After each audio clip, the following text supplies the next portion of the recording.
Hello friends, and welcome to another episode of Better with myself, Charlotte Wager-Hall, aka Skinny Schedule, on Facebook, YouTube, Instagram and all the other socials. On today's episode we have Emily Wilkinson. At the age of 26, Emily is already a female entrepreneur, a visionary, the Female Success Hub founder and business coach and event organiser at the Elite Business Academy.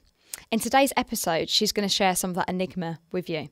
You're going to learn about how she walked on fire, how she overcame the fear of rejection and the stigma of being a teenage mum, and how she's turned that into the huge businesswoman that she is today. So without further ado, a big welcome to the show, Emily Wilkinson.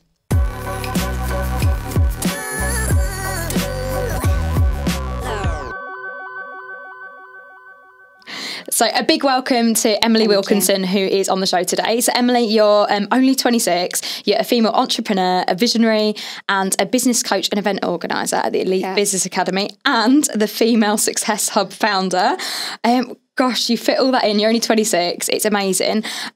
So going back, we've always got to go back to the start. Yeah. Where did it start? You left school and you went to uni. Yeah. I think that's how it starts off. Yeah.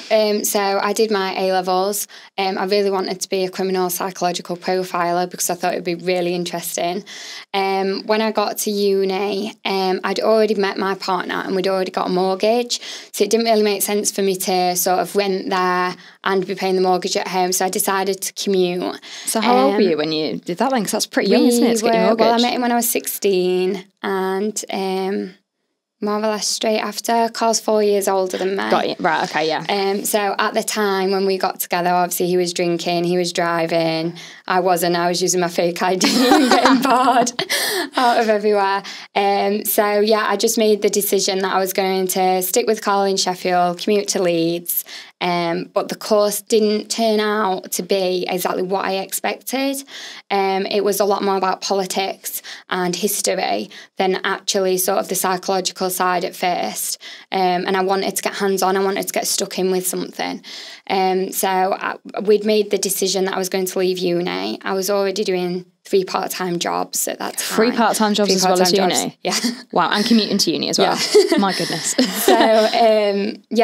So we decided that I'd just up my hours with my jobs and then we decided to start a family after 3 years together.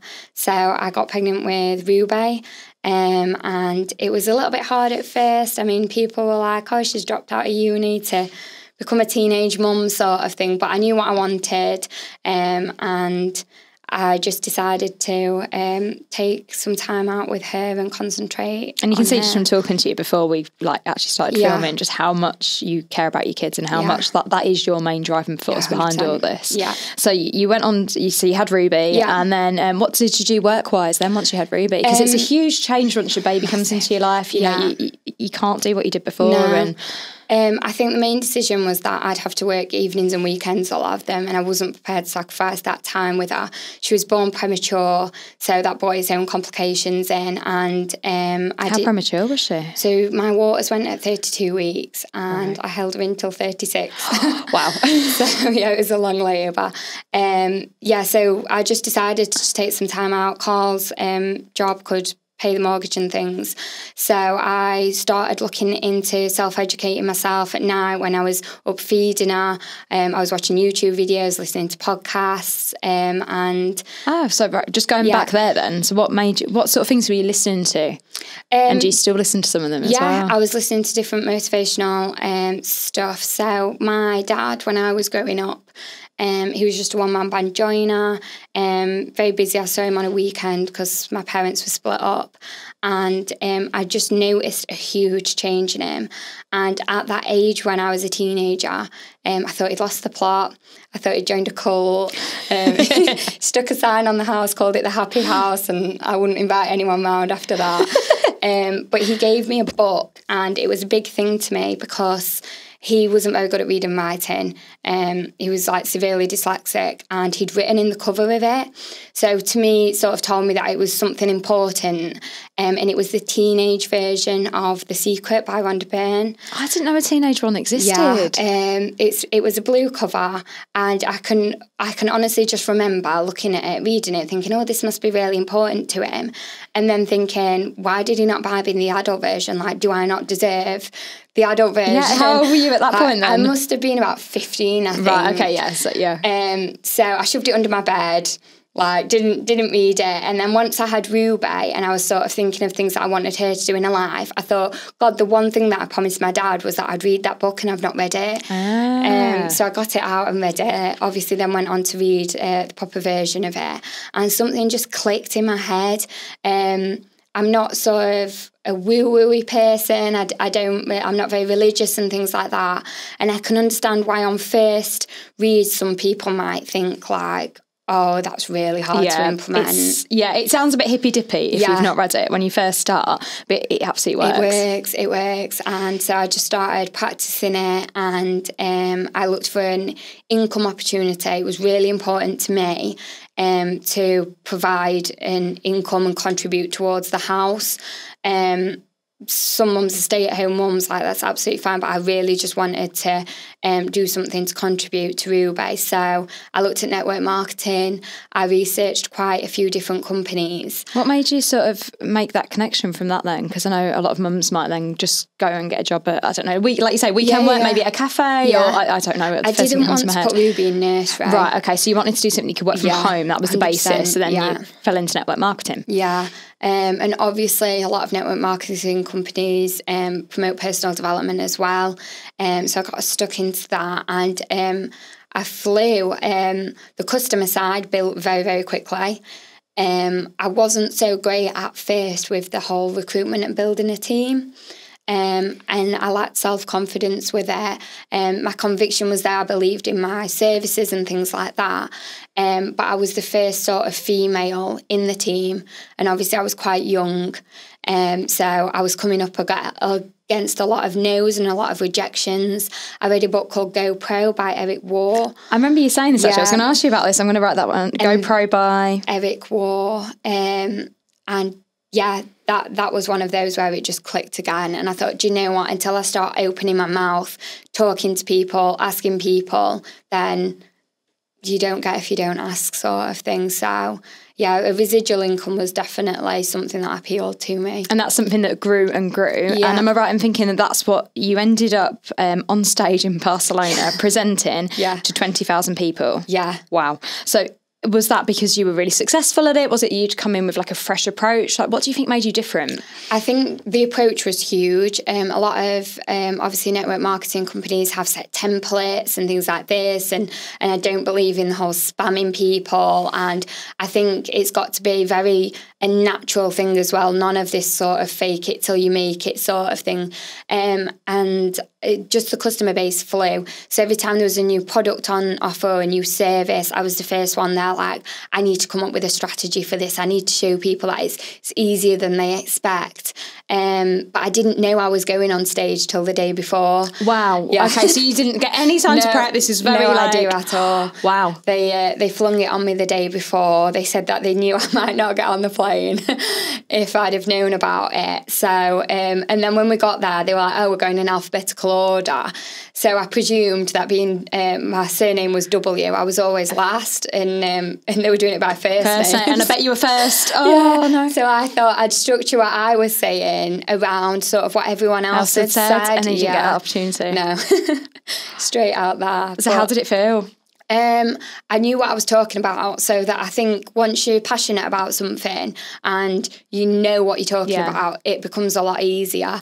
My brother was in the crowd, so I had visions of me walking out and making eye contact with him and just talking normally. And I walked out, the stage was huge, the lights were beaming, you can't see the crowd. Well, this is the best bit, isn't it? Because when you go on stage, the lights are so bright, you can't see. So that does automatically take some of the pressure off, I think, doesn't it? Because when you see people, that's when we tend to freeze. Yeah, and then because as well, not everyone there was English, so the translators were trying to tell me to speak slow enough for them to be able to translate it at the same time. And you're like me, you've got a lot of energy, so the words you can't keep up actually. That you just want to get it out. And there was obviously a timer going, so I had to keep to time and things like that. So I just did what I needed to do. I was shaking like a little dog. Yeah, and I was more stressed out about the fact they'd given me no notice to decide what to pack and what to wear on stage. I was going to say, were you in the right tan hair wash cycle? Yeah. All the girls out there know what I mean. The men,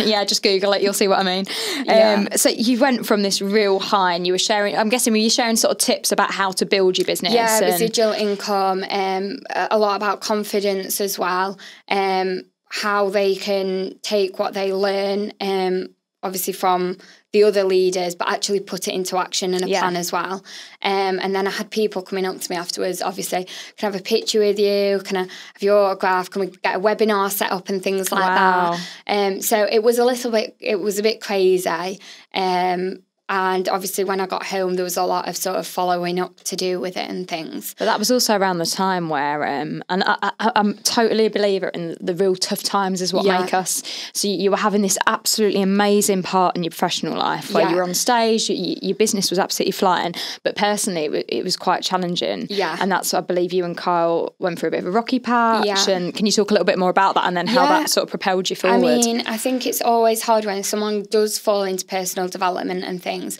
Kyle was from a very traditional family. It's a very white working class community. His dad was a miner and things like that. And I think a lot of people sort of have this vision of a woman being at home, cooking and cleaning and being there for the children. And the whole point in me not sending Ruby to nursery was for me to be there with her. Yeah. And I think it's always going to be a struggle. He'd come home from work and then wonder why I was getting dressed up and excited to go out when I could have been spending that time with them. Yeah.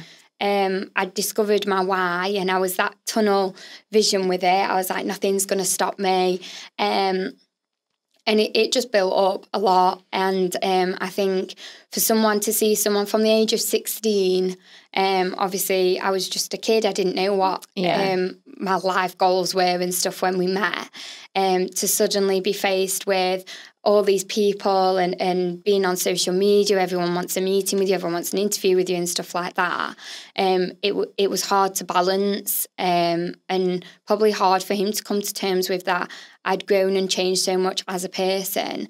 Probably wasn't the same 16-year-old anymore. Definitely not, because he was that bit older where I think you're more established at who you are, and I guess because he'd stayed in his same business and he's very successful in his own business. Absolutely. But because you sort of were changing and evolving, it's really hard for people to sort of accept that and say. So I made that decision to just go it alone with Ruby, and it was the hardest thing I've ever had to do in my life because I loved him with all my heart, and him and Ruby were the reason I was doing what I was doing.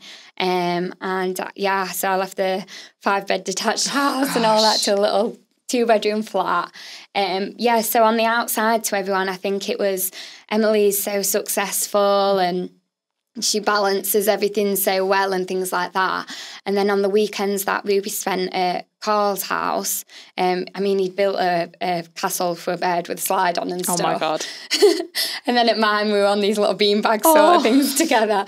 It was quite... I think having something and taking it for granted and then having it taken off you, I started to really question myself a lot, and I missed her so much when she was at his, but I was determined not to go back for the wrong reasons.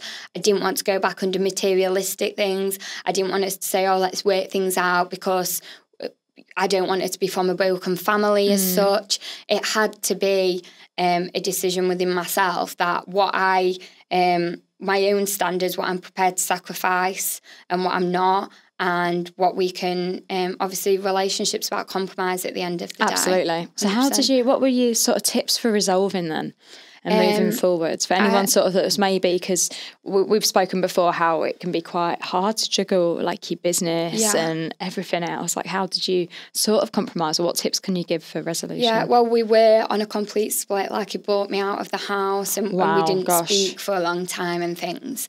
And I just went into complete and utter self-destruct. And I think that first thing is just admitting to yourself and just being honest with each other.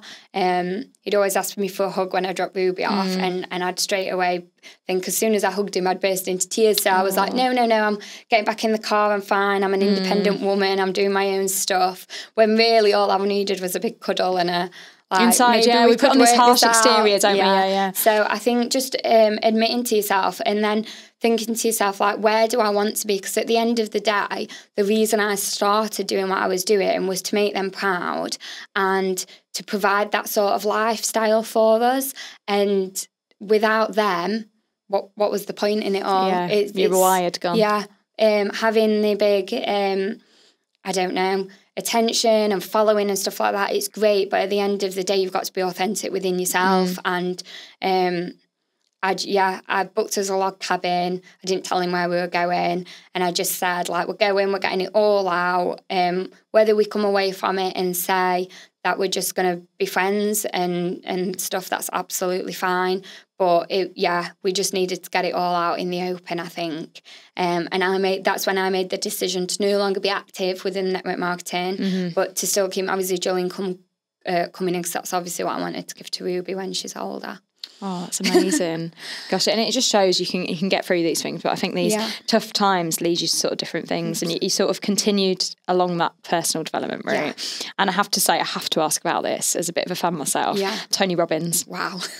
So I don't know if you can condense that into a bit of a paragraph, because he's just an enigma, isn't he? Yeah. Like, I think you start off sort of with The Secret, and once you start applying that and you start seeing it working, you do sort of go down the rabbit hole of what else is possible.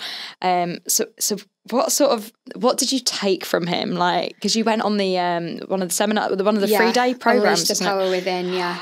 Wow. So it was challenging because I'd just had Alfie. Right, and Alfie was premature. He was. So had he have come on time, it'd have been sort of around the same time, and I was still breastfeeding.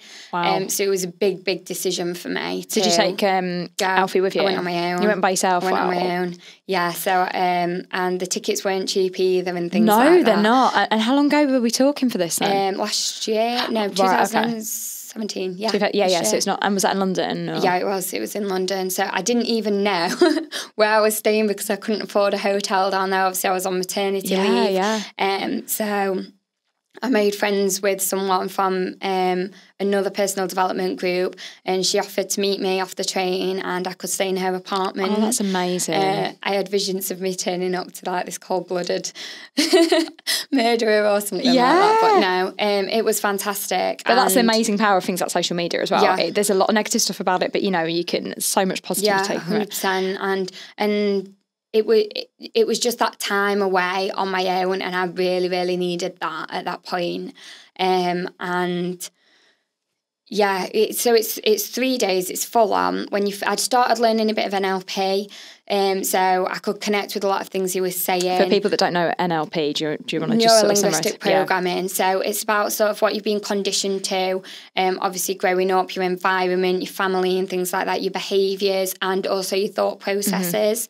I realised I used to do a lot of self-sabotage myself, and I grew up from a split family as such, and I think in my unconscious, because I was so young at the time, I'd never fully dealt with my emotions with that. I just always got on with it. It was just something that happened, and he works with you to go back to your earliest memories in your unconscious and face them right there and then. Obviously, there's people there that have experienced horrendous trauma. I mean, there's a documentary on Netflix on Tony. I can't remember.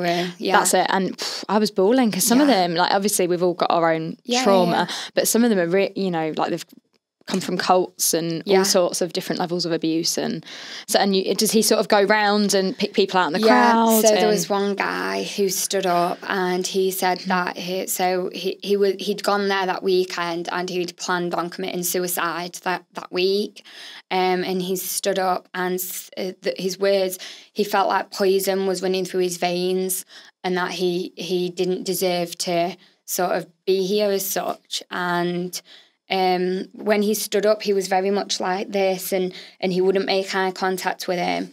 And throughout the event, Tony was playing different music, and your unconscious clicks into those cues. By the end of the conversation with Tony, he'd literally gone from this to this, and his shoulders were back and his voice was like unbroken, do you know what I mean? Yeah. And but seeing that for your own, in front of your own eyes, I think makes all the difference. So your last day, you build up to transformation day, and I can honestly say I've never been so knackered in my life. You're jumping up and down all the time. It's full on. Some days we didn't finish till 1 a.m. Wow. And it's I mean, there's thousands of people at these things. Yeah. Like, I mean, what was the venue? I think it was the XL Right, so Arena. it's huge, yeah. So like it's massive. absolutely packed. People are from like America and places like that as well. Obviously there's the hardcore ones that have done all of these courses and things. And then you're building up to the firewalk. So the point in the firewalk is that obviously everything is telling you, like, do not walk on those coals. It's hot. I had visions of me coming out on fire and a fire engine and me ringing car, lost my leg or something like that. So yeah, it's just training your brain. And honestly, by the time it gets round to that day when you're going out to walk on it, you just want to get on them coals. Yeah, you just want to do it. Everyone's chanting and things like that. And I just honestly believe that if more people in the world were aware of what they can achieve and the things that they can learn, like, it could make such a huge positive impact just on each other in your local communities and things like that. Definitely. As well. So maybe for the people that are maybe interested in going on it, or that maybe can't afford to at the moment, maybe what are the top 3 things that you took away from it? Definitely. Sorry, I've put you on the spot there. No, fine. I think learning yourself, like, so I discovered a lot of things about myself, such as my fear of rejection was a huge thing. And people talk about it and people say it, but you don't actually delve within yourself a lot. He hypnotised me, which I never thought, I didn't know he was doing it at the time. And that was talking about your why. And my chin was on my chest. I could feel myself dribbling, but I couldn't actually move my hand up, put my face up to sort of sort myself out. And he took me back to the birth of Ruby. And when I opened my eyes, I'd got tears streaming down my face. It's very, very, very powerful. But also just coming outside your comfort zone, like me going down on my own. I'd never been on a tube before. I kept coming back to the same station again. So just getting outside your own comfort zone, really, I think, and surrounding yourself with positive people. I think it can be, like, obviously you grow up with people sometimes, negative drama and stuff like that. And just to have that break away and know that there's other people out there that will support you and will stand by you and motivate you. I think that's a huge thing to come away with. And how often as well do we actually get the opportunity to sort of check out a life and all the other responsibilities that you have to do to just focus on your own personal development? And it's so important, isn't it? And I think that's why something like that course is really good, because you do get just that time away where you're not Emily the businesswoman, you're not Emily the mum, you're not Emily the wife-to-be. You just get to do that. So it's amazing. And he's a big believer in sort of visualisation. And is that something that you use yourself? Yeah. You have a visualisation board. My 2019 one's up now. So, yeah, he's a machine himself, though. Like, he'd be on the stage for hours and hours and hours and hours and not need to eat or not need to go for a wee or whatever, because he's just conditioned himself. Do you reckon he's keto? That much. So the last day is about your diet and things like that. Yeah. What do they say about that then? That's interesting. I wasn't expecting that. Yeah, I came home and bought all the sort of blenders and all that sort of stuff. What was he recommending then? A lot of green stuff, alkaline. He was going more down the alkaline route. It is, yeah. There's some funny things in it, like there's a guy and he teaches you how to shake your bum properly, so every time you get yourself into a situation. So now when I go on stage, I have myself sort of a routine that I do, and that I say to myself within my own head, and that puts me back in that moment that I was there, where I knew I was fearless, I knew I was unstoppable and powerful, and that I can do it. And I think it takes away that sort of nerves in your voice and things like that as well. But yeah, he's brought out stuff since then too, so I just need to keep catching up with it. But if you ever get the opportunity to go, it is truly life-changing. That last day transformation, it's he cleared all children away from the arena. No children were allowed near the arena because of the sounds that were coming out of people. They were being sick, they were crying, they were on the floor.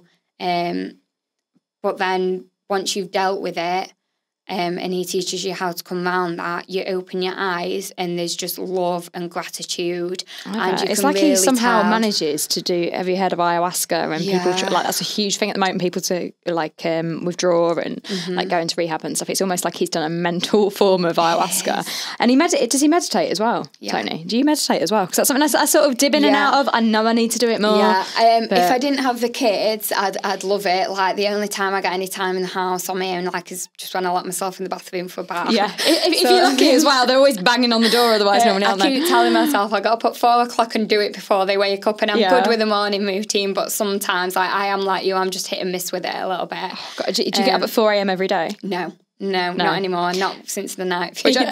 Oh gosh, yeah. Oh, have you got quite a strict like routine for you in terms of, obviously you have your commitments with your work and your obviously the kids and stuff, but do you have like any sort of routine for yourself? Like, do you have a morning, like, do you meditate when, well, not that maybe is the best example, but like a set breakfast time that you do, or like on this hour I work on this? It's just absolute organised chaos, if I'm honest. But my main thing's audiobooks, because I can be obviously in the car driving Ruby around to a class and stuff. I can be listening to them all the time. I think it's really important for the kids to hear them as well at the same time without me pushing it onto them too much. That's good. So that's something that you have sort of as part of your routine every day. That makes sense. Yeah, because I've got more into podcasts, so this is sort of the birth of this, was sort of doing that as well. So how do you, because people listening to this will be just like, what, like, and you are just an enigma. There's just so much like that you do.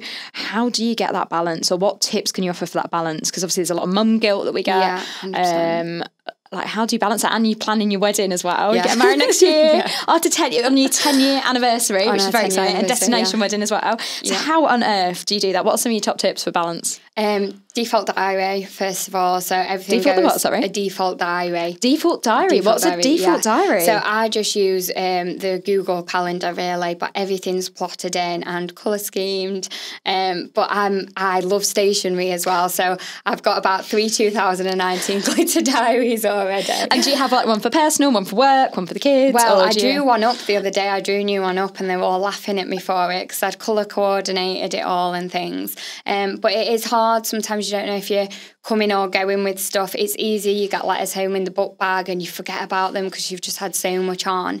And obviously EBA, I have sort of 250 odd members. And for the people that's the Elite Business Academy that you do with your dad, who's also like an unstoppable force. Yeah. So it's just breaking up. I sort of set my day into 4 different parts, and obviously knowing where the kids are at certain times, who's picking them up, and then what I can squeeze into that day. I have sort of a priority chart split into 4 as to whether it's important, and obviously with the business side you need to do the things that are bringing you the money in first. I think people in business tend to gravitate towards the stuff they enjoy doing, mainly rather than the stuff that they actually need to get done. So gotta eat that frog, as they say as well. I don't know if you heard that expression. Get the first thing you want out of the way, eat that frog. I get that. So it's crazy, but I love it. I thrive off it. So I definitely recommend a default diary. I definitely recommend splitting your days into time blocks as well.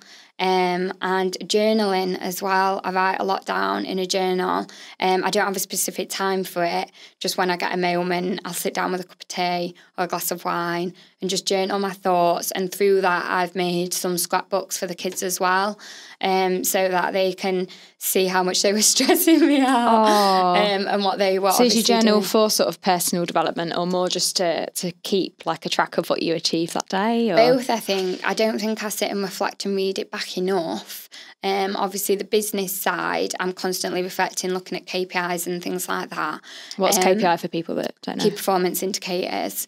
So I think the personal side, but again, it's touching on being a mum, having a career, and just finding that balance between them, and not suffering from mum guilt, which I've just learnt to let go of a little bit. It's the modern way, isn't it? Yeah. It's the modern way. So what are your sort of latest projects or newest projects that you're working on? Wow. So business-wise, obviously, I work with the Elite Business Academy. So we run 2 monthly events in Sheffield and Leeds. We have members that travel as far as Glasgow and Devon to come to the events every month, and they consist of business coaching, networking and personal development as well. So we have keynote speakers at these. They've passed £57 million worth of business between them. Wow. And we've just launched the Inner Circle as well, which is a 12-month coaching programme for those business owners that are really serious and are ready to take their business to the next level. They're very much held accountable. It's like going back to school, but it's a fun one. I took them on a team building day last Monday. Got them out of the boardroom, pushing them outside the comfort zone. So we did an obstacle course and abseil for them. So we've got EBA, I've obviously got the Female Success Hub. So people that aren't aware of that, that's how actually me and Emily sort of our paths crossed. That's probably the best way to describe it, isn't it? So what is the Female Success Hub for those that don't know about it? A community of women, and it's there to motivate, empower, support one another. I have been in so many situations in business where I feel like I've been really judged. I'm young, I'm blonde, who are you to stand up there and tell an corporate MD what to do with his business? And I think there's a lot of mums out there that have got these side hustles going on and network marketing and stuff like that, and it's hard sometimes to be understood by people and to share your wins with each other as well. Obviously, I think it's important to surround yourself with those people and just to be yourself and not feel judged, and to be able to turn to someone and say, listen, I'm going through these problems. What do you advise? Does anyone want a glass of wine with me? It can feel lonely words, can't it, when you're sort of a business owner and you're building your business and, you know, you don't always have people to talk to or people you can just bounce ideas from, particularly like other females as well. And I think as well, like you were saying, a lot of them, you know, there might be mums as well. And they're trying to build the business with that, or they might be going for lots of other things. It's a really sort of positive place. And just a great opportunity to sort of like meet people and stuff. And what made me think when I got added onto the group, I knew straight away, I was like, I'm going to interview Emily, because I could just tell you just had this sort of like force about you. And I think it all comes back to when I remember you putting a post on and you'd recommended The Secret, and automatically straight away I was like, I knew, like, we're on the same sort of wavelength here. But there's been a bit of a few bashers with like The Secret. Like Darren Brown really doesn't like The Secret. He sort of bashes it. What do you think of that, or what would you say to them? I just think people take like I believe in sort of the visualization side and manifesting and stuff. I don't go as far into like sort of your crystals and things like that. And I think it comes back to, again, I think what you're conditioned to and your beliefs and your values and things like that. And I don't push it on anyone. In fact, with the group, I've never actually added anyone myself to that group. It's just there for people to find if they want it. But everyone has their own ways. But I do think that he'll have his own routines. He'll have his own goals and things like that. It's just how you interpret it. And for me, the law of attraction works, and because I know that works, that's within me now, and I believe that. So you get those off days. It's not saying that you've got to be positive and happy clappy all the time at all. It's just knowing how to cope with situations and how to deal with them, and the fact that you can change a situation by how you choose to feel. Exactly. And I think it's about creating the life that you want. Like everyone's talking about living your best life and stuff, but I truly believe that. And I think a lot of people knock The Secret because people obviously you've got a desire of something that you want to achieve, and I think sometimes people leave it too much that I just want that, rather than putting the steps in place to also achieve that. So for the people that maybe want to now delve into it, have you got like a situation that you can share where you manifested something, or something that you really wanted to happen through visualization that you achieved? I think, oh God, I always had a vision board, and that was the one thing that I took away from The Secret, first of all, visualising it. And then I did the whole Jim Carrey writing the check and things like that. But then I think my some things have changed over the years with inside me. Like, I'm not for the money. Like, it's not all about achieving a certain financial status or sort of celebrity status or anything like that. It's about the power and the impact. So I think I do go back sometimes and change what I want to manifest and things like that. For me, it might sound a bit daft, but I always wanted like a son and a daughter, both healthy after everything they'd been through, being born premature and things like that. And actually just having that complete family to me just, and that's what you've managed to achieve through means that. the world. Yeah. And I didn't find out the sex of either of them. And I was a bit desperate for buying a girl. But that shows it works. And the reason why I ask that is because I think people, when they hear about it, they can be automatically, people are quite close-minded naturally. Yeah. And they sort of, will show me something, evidence of it that it works. It's quite nice to share. For me, it was, I wanted... it sounds a bit strange saying it. I wanted to be on the cover of Slimming World magazine when I'd joined it, and I sort of put those steps in place, and it happened. And then again, it happened with the campaign. So they're the two sort of big ones I use. And obviously, a lot of work went in behind that as well. I didn't just wish for it and it just happened. Like I worked for it, but it just shows, and I think it shares people that there's hope out there for that. So what would you say? Your final words of wisdom for people sort of out there that maybe like other Emilys of the world, when you were younger, or other people that may be struggling with things, or they've got an idea and they want to take it somewhere. What are sort of your final words of wisdom? I definitely think that it just comes back to thinking about you. Like, no one else is going to change your life for you. If you want something, you've got to go and get it, and you've got to be committed to that. It doesn't matter if no one else believes in you. The amount of judgment I had being a teenage mum, everyone told me just you'll just end up signing on to benefits sort of thing. And I was like, no, there's a bigger purpose within me that I need to share and serve to other people. So I think the first step is believing in yourself, obviously.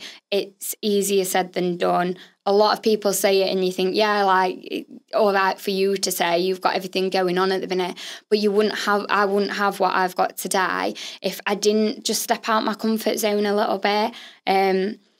Feel the fear and do it anyway, yes, as to say. Yes.